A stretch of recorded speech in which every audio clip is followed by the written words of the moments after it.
హౌస్‌లోకి కేవలం wild card ఎంట్రీగానే కాదు, ఒక క్వీన్‌గా అడుగుపెట్టబోతున్న కావ్య. ఇప్పటికే 9 వైల్డ్ కార్డ్ ఎంట్రీస్ అయితే హౌస్‌లోకి కన్ఫర్మ్ అయిపోయాయి. కావ్య రావాలి అంటూ నిఖిల్ మరియు కావ్యలను కలిసి చూడాలి అంటూ ఆడియన్స్ అందరూ ఎంతగానో కోరుకుంటున్నారు. బిగ్ బాస్ కూడా ఆ రిక్వెస్ట్‌ని మన్నించి కావ్యని చాలా రిక్వెస్ట్ చేసి తను ఎన్నో సీరియల్ చేస్తున్నప్పటికీ కూడా బిగ్ బాస్‌లోకి రావడానికి పెద్ద రెమ్యునరేషనే ఇచ్చి కన్విన్స్ చేయడం జరిగింది. అయితే ఇప్పుడు బిగ్ బాస్ కాన్సెప్ట్ అంతా చేంజ్ కాబోతుంది.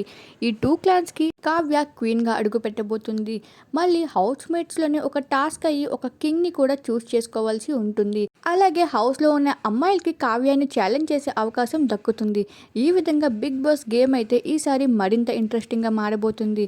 మరి కావ్య మరియు నిఖిల్‌లను కింగ్ అండ్ క్వీన్‌గా బిగ్ బాస్ హౌస్‌లో చూడాలని మీరు అనుకుంటున్నారా? ఈ విధంగా గేమ్ ఆడినప్పుడు ఎంత ఇంట్రెస్టింగ్‌గా ఉండబోతుందో మీ ఒపీనియన్‌ని కామెంట్ సెక్షన్‌లో తప్పకుండా తెలియజేయండి.